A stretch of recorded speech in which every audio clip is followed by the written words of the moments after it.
பறக்கல் challenge 1 2 3 start. காத்து மேல is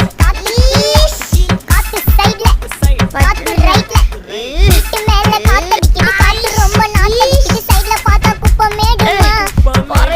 பச்சைக்கல்ல பொரி பிரியாணி அச்சிக்கலாம் கிட்ட வரியாணி கச்சா மேங்கோ பைட் போலீஸ் மாமா கெஞ்சா விட்டார் கெஞ்ச என்ன நிக்க வச்சு ஒரு நோட்டு புக்ல என்ன போட சொன்னா சைன் 2 மணி நேரம் சும்மா நிக்க வச்சு விட்டு போச்சு முட்டி செத்து போச்சு போக சொன்னா என்ன சரி போட்டா நான் தப்பு நான் தான் பண்ண ஒத்துக்கல பண்ண வண்டி ஏத்த முன்ன 2 மணிக்குள்ள ஸ்டுடியோ வந்துட்டு பிராக்டிஸ் பண்ணலாம் சொன்ன ஃப்ரெண்ட் கிட்ட எக்ஸ்பிளைன் பண்ண போலீஸ் என்ன புடிச்சிட்டான் 2 மணி நேரம் நிக்க வச்சு ஃபைன போட்டு என்ன அவன் அறுத்துட்டான் அதனால லேட் ஆச்சு ப்ரோ ஓடி வந்ததால் வாங்குது மூச்சு ப்ரோ பாடியில ஸ்கிராட்ச் ப்ரோ என்ன போடலன்னு கொடுத்த ரெசிபி இதுதான் என்னோட சாட்சி ப்ரோ